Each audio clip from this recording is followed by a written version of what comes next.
Hello, everybody. This is Dr. David Cole, and this is the Week 1 message for Political Science 1013 for spring 2025 on the second 8-week schedule. Everybody, right off the bat, let me say we're in a kind of an awkward situation because according to the academic calendar, we begin, I'm recording this message Sunday the 9th. Monday the 10th is the first day of school, which is when you will be seeing this.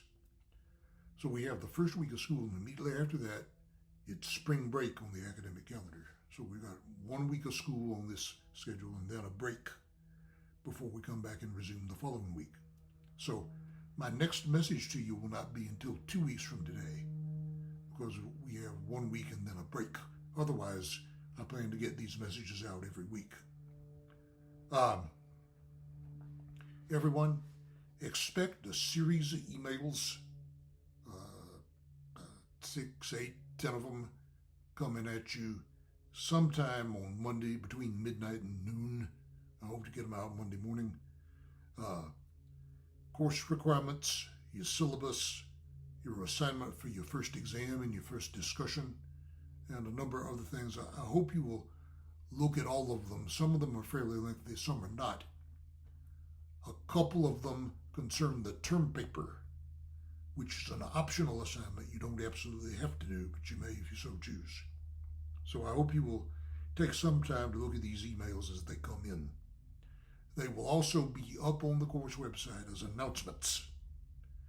And the 10 or 15 most recent announcements show on the course homepage, or you can click on announcements at the left and see all of them. Everybody, let me discuss the course requirements very quickly. And then we want to talk about our first unit for the course and our first discussion, which we're going to try to hold before spring break. So we'll have something for you to do this week before spring break.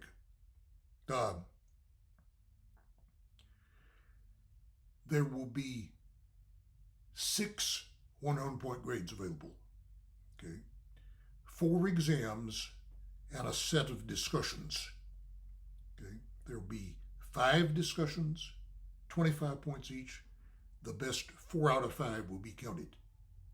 So that set of discussions is just like a 100-point exam. If you take part in all the discussions, you get a 15-point bonus for our attendance bonus.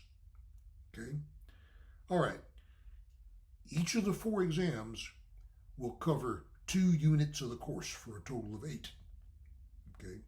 For each unit, there will be assignments from the textbook.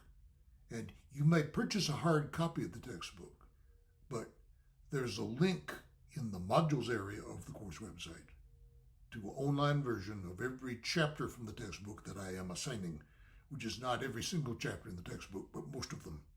Okay, so you may choose to buy a hard copy of the textbook. You don't absolutely have to. Okay. But each exam will cover my class notes for 2 units. And now the class notes will also be up in the modules area of the course website. These are the notes I would bring with me to use in class if I were lecturing to you in a conventional classroom. So this set of class notes goes in place of that. Okay. There'll be a set of class notes for each of the 8 units of the course. And I hope you will read the assigned chapter or chapters for each unit as well. But the class notes are primary. You may look at the textbook as supplementary to the class notes. For Unit 4 on the Constitution, there's quite a lengthy assignment from the textbook, but we will talk about that later on after our first exam. Okay. So each exam will cover 2 units, the class notes for those units, plus 4 articles to be read online for which I will send you the links. Okay. Copy these links, click on them in your browser window, get them to open up, and they should be available to you. If you should hit a paywall, I send you links from publications that generally they allow a limited amount of page views per month before you hit a paywall. If you should hit a paywall, contact me and I will get that material to you. Okay, you should never have to pay for anything I assign you unless you purchase the textbook. And even there, the chapters are available electronically on the course website. So each exam will cover 2 units, 2 sets of class notes, plus 4 articles to be accessed online. So when you get that announcement, please check those links and click on them. You may wish to print the articles out. If you cannot access them for some reason, contact me and I will get the material to you. You will never have to pay for anything. You should never have to pay for anything like this. Okay. I will get an announcement out. Our library subscribes to the Wall Street Journal. So if I assign you something from the Wall Street Journal, you can access that through the McKee Library, and I'll try to send you instructions on that. Okay?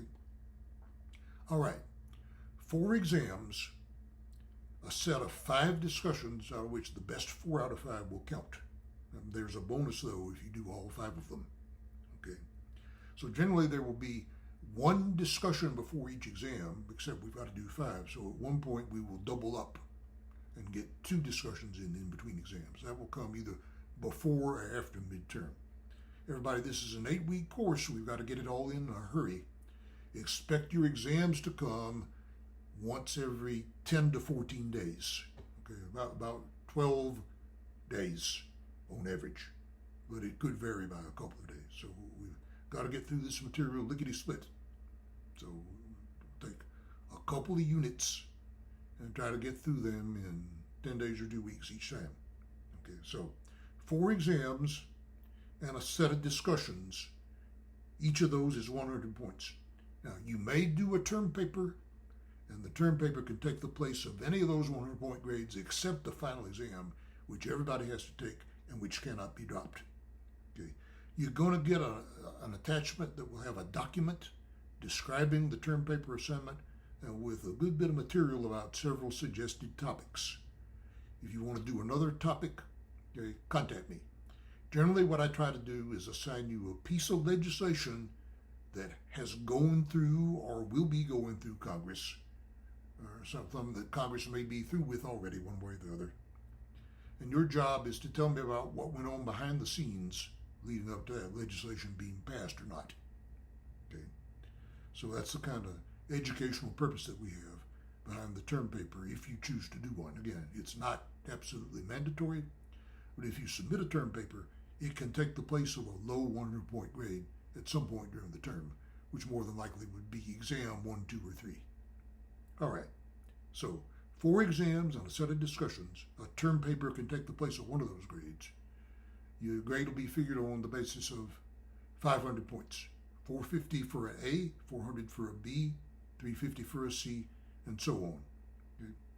You can get a bonus, an attendance bonus, for doing all the discussions. I anticipate there may be a couple of extra credit assignments during the course of the term, but we'll have to wait and see whether the opportunity arises for that. Okay. All right, so 500 points is the basis on which your grade will be figured. Okay. 4 exams and a set of discussions, and a term paper could possibly take the place of one of those exams. If you have a low grade on an exam, if the term paper grade is higher, you can drop the low exam. So I hope that's all clear. It's all in the syllabus. And contact me with any problems, questions, issues, or difficulties.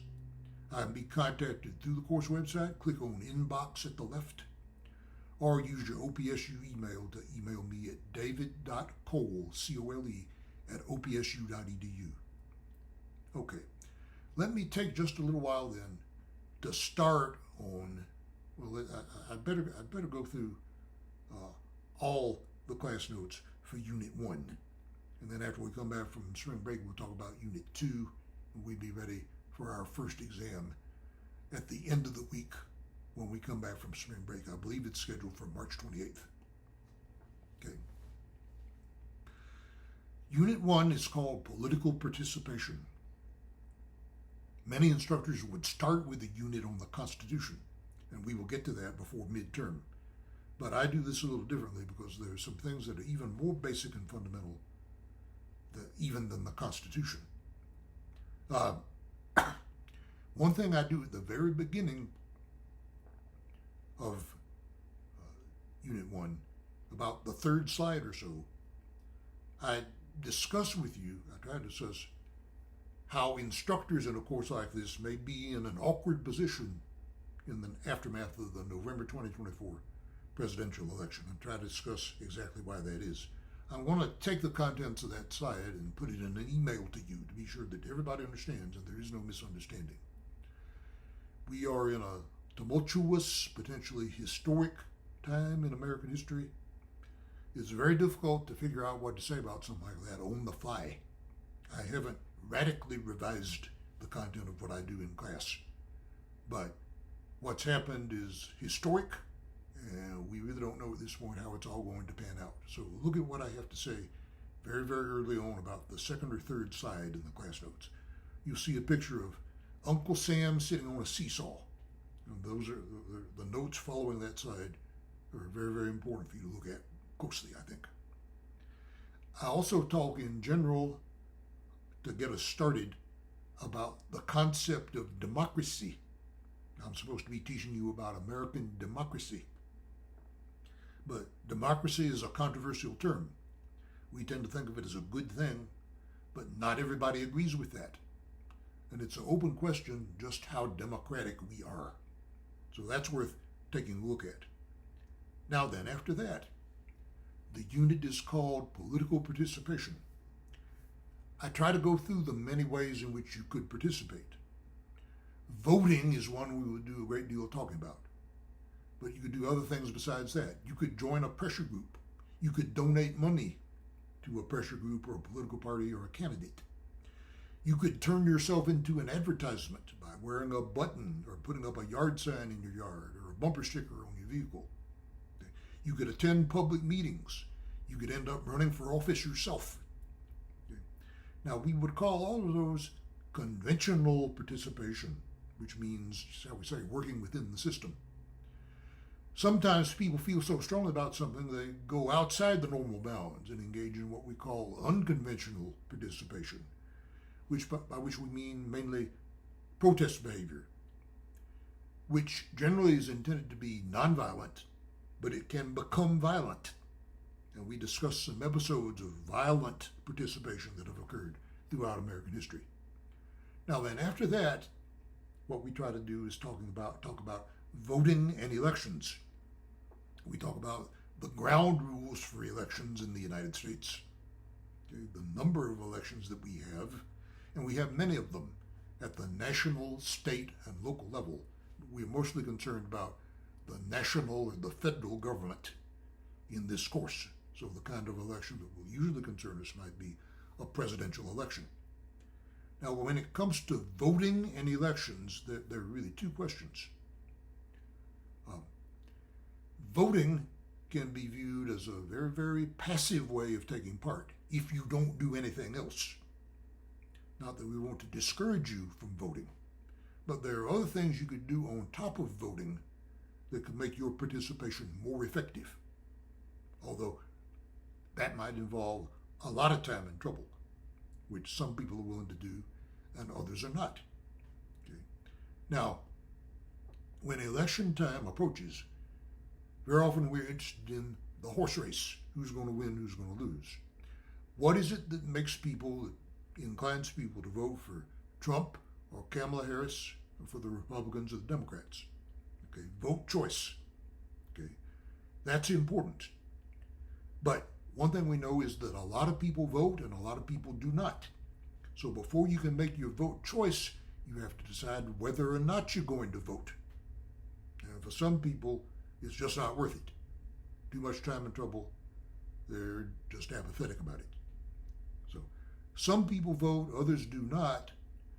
Those who vote may not be just like those who do not.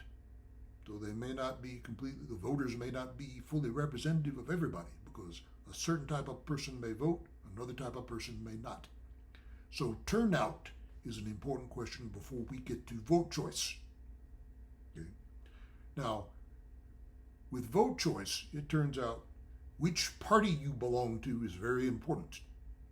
Although being a card-carrying member of a party does not, there aren't all that many people who do that. Okay. Some states require you to declare your political party when you register to vote. Others do not. For most of us, it's a matter of psychological attachment. Do we tell ourselves, I'm a Democrat, or I'm a Republican, or I'm an independent? Many people these days are independents. They don't identify with either one. But if your party ID is that of a Republican or a Democrat, that has a great deal to do with how you're going to vote. It's not absolutely determinative. Sometimes people cross party lines, but it's a very, very strong influence, probably the strongest influence of all. If you know the party with which someone identifies, that gives you the best chance of predicting how somebody's going to vote. There are other influences. Okay? Sometimes people vote according to the group to which they belong. Maybe I'm a farmer, or maybe I'm in business, or maybe I'm a professional of some kind. Maybe it's my racial or ethnic group, white, black, or brown, or whether I'm male or female. But you may feel one party or the other will take care of that group of people to which you belong better than the other, and so you vote on that basis. Or some people vote on the nature of the times. If times have been good or bad lately, and that means mainly the economy. Has there been inflation? Has there been high unemployment? Has the economic growth been strong? So if you think times have been good, you might vote for the party in power. If you think times have been bad, you might vote against the party in power, according to the nature of the times. Ronald Reagan famously said in a presidential debate against Jimmy Carter, "Are you better off now than you were 4 years ago?" And he estimated that many people were not, and he won the election in 1980. So the nature of the times, especially the economic times, has a great deal to do with it. Or people may vote for a completely non-political reason, so there's no political component to their vote. They may just look like the looks or personality of one candidate better than the other. At the very end of the class notes, I speculate about somebody like Taylor Swift. She eventually did endorse Kamala Harris. But how much of an influence is that? And is that the kind of thing that really should influence your vote? Maybe, maybe not. Is that a good basis for your vote? People will look at that kind of thing differently. Different people will. All right, everybody. So that's what's in Unit 1. Okay, so that's part of your assignment for the first exam coming up about March 28th, along with Unit 2 that we will talk about when we come back from spring break in about 2 weeks, plus 4 articles that you're to try to access online in preparation for the exam. 10 or 15 of the exam items will come from those articles to be accessed online. We will have a discussion this week on Wednesday and Thursday. That's the one thing we'll do before we take off for spring break. You have to post to the discussion twice to get full credit. You have 48 hours to do so. So be watching for that. The assignment for that and the topic will come in your inbox, along with the assignment for the exam and a lot of other information about this course. So study hard, take it easy. I hope you will take part in the discussion Wednesday and Thursday. Then we will go on spring break, and I will talk to you again about 2 weeks from now at this time.